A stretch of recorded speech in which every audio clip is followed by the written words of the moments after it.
Welcome to the Arlington Street Church podcast. Founded in 1729, Arlington Street continues today as a gathering place for progressive people of faith in the greater Boston area and beyond. We are located at the corner of Arlington and Boylston Streets, across from the Public Garden in Boston, Massachusetts. Please visit ascboston.org for more information about this historic Unitarian Universalist congregation. Arlington Street Church, gathered in love and service for justice and peace. A reading from Charles Hartman. I love the moment at the ticket window, he says, when you are to say the name of your destination and realize you could say anything. The man at the counter will believe you. The woman at the counter would never say, no, that isn't where you're going. You could buy a ticket for one place and go another less far along the line. Suddenly, you would find yourself, he says, in a locality you've never seen before, where no one has ever seen you, and you could say your name was anything you like. Nobody would say, no, that isn't you. This is who you are. It thrills me every time.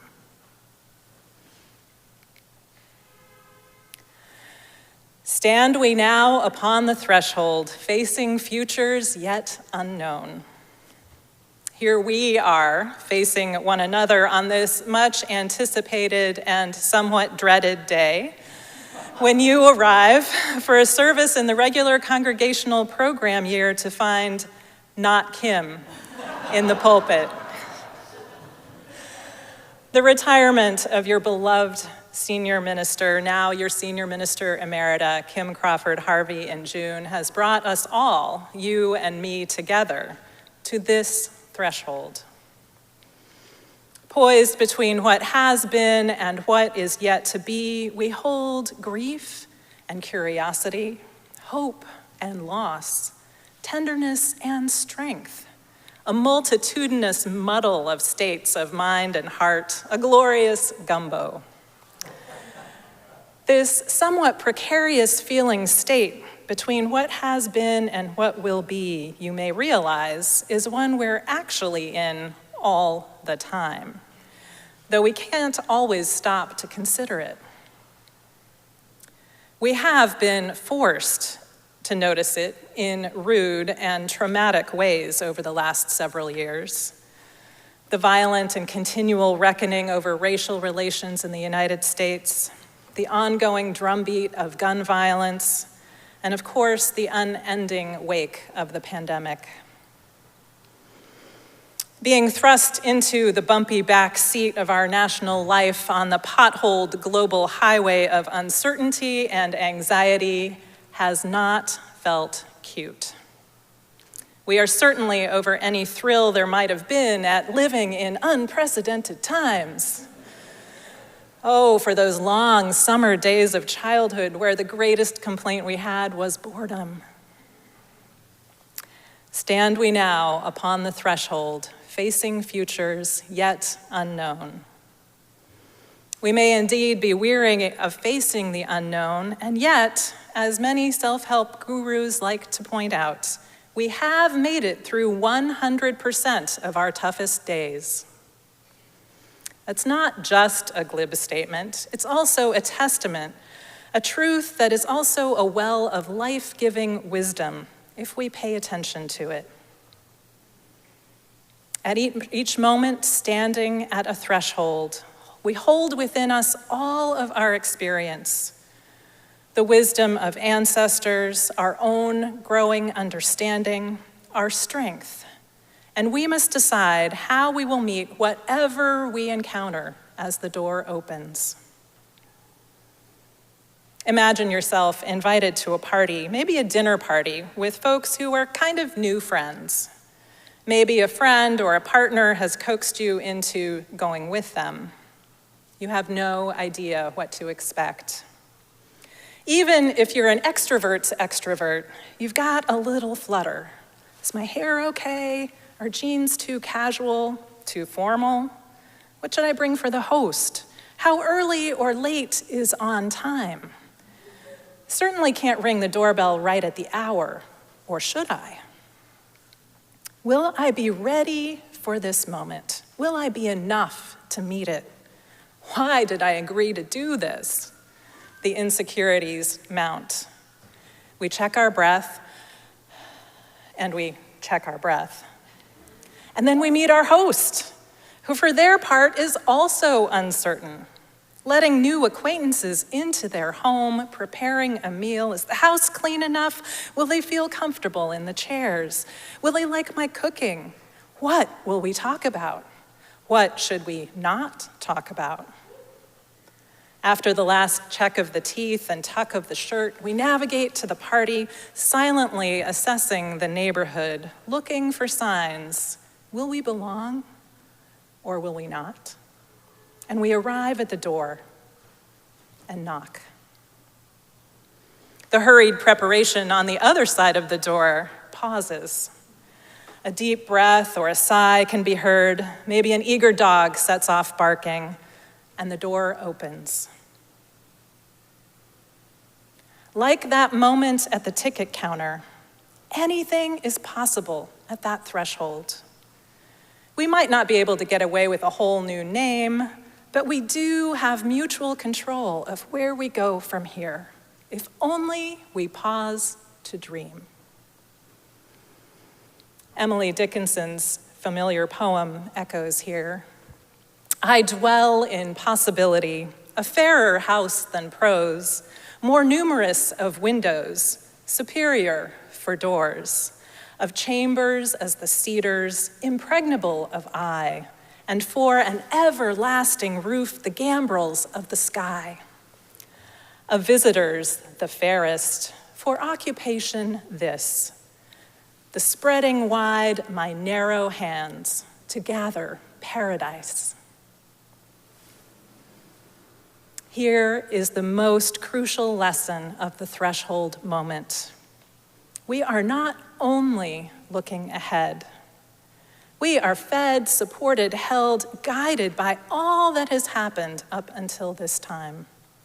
We bring with us the skills for survival we learned at unwelcome thresholds, and we carry within us, too, the love that has nurtured us. In our back pockets and behind our eyelids are the ancestors who made the very fact of us possible, and all those to whom we've had to say goodbye, but have changed our lives forever.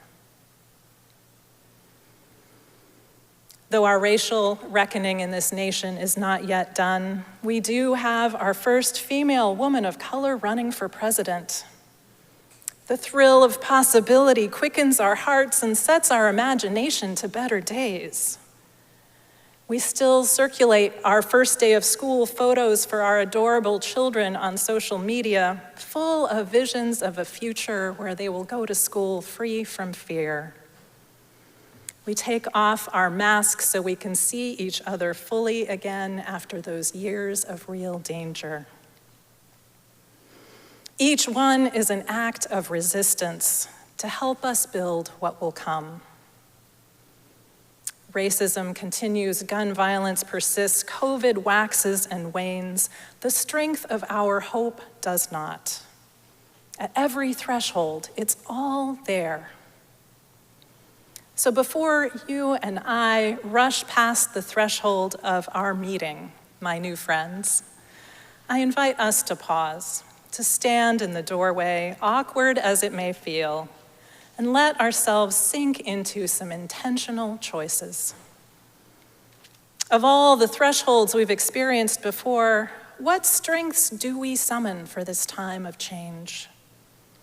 What wisdom of elders, of ancestors, of poets, prophets, and sages fills the well from which we will draw when we have no idea what to do next? What practices have sustained us through the tumult of our lives, and who will join us in shoring them up as we go? The invitation, the opportunity, or even the thrill of pausing in this moment is to consider where this threshold places us in the continuous unfolding of the universe in all of its promise and blessing. There is so much we can't control and could never predict in this world. But if we pause long enough right here, we do have a choice about what we bring along. We can still be bumping along in that chaotic back seat, and we can lean into the direction of care, of curiosity, of courage and compassion. We can toss the fear, anxiety, and loss in the trunk. They're going to be with us. But we can let the driver's seat be held with compassion. As the saying goes, what we pay attention to grows. Let us take time to guard the sacred embers of our past so that whatever may come, we're drawing from the best that has been given to us. Let us attend. The beautiful ministry you shared with Kim should not end with her retirement. Its soul belongs to the gathered body of this congregation, and it is yours, now ours, to nourish and sustain and grow together. Let us set our sights as high as the gambrels of the sky that Emily Dickinson described, and make it our job to spread wide our narrow hands to gather paradise. What will we call ourselves? Where shall we go? Amen.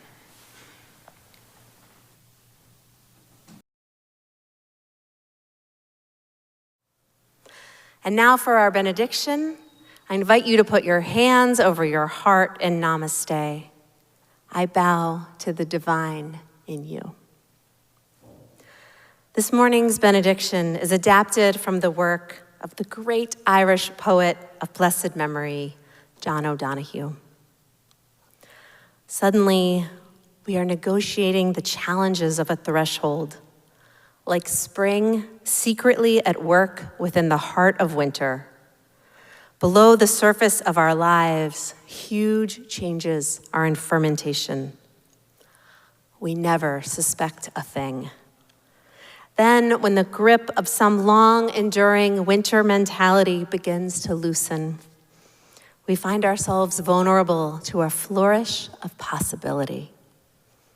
A threshold is an invitation, a promise.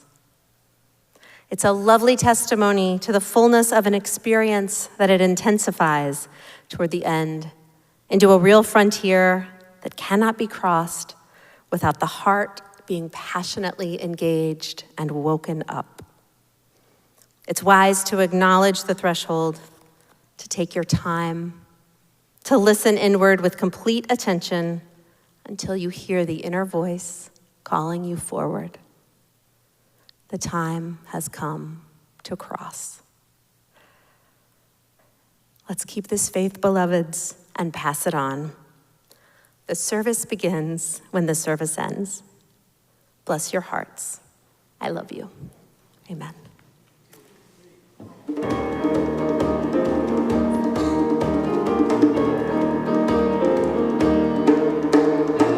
Where you go, I will go, beloved. Where you go, I will go. Where you go, I will go, beloved. Where you go, I will go. For your people are my people. Your people are mine.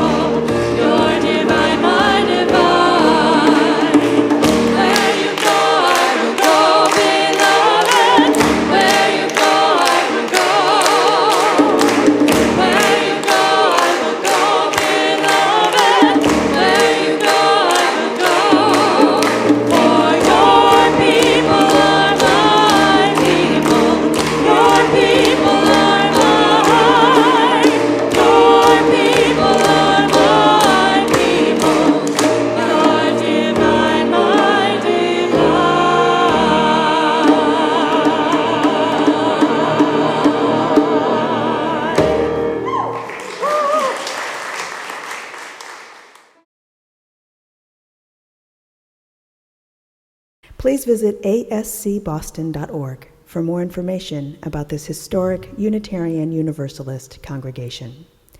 Arlington Street Church, gathered in love and service for justice and peace.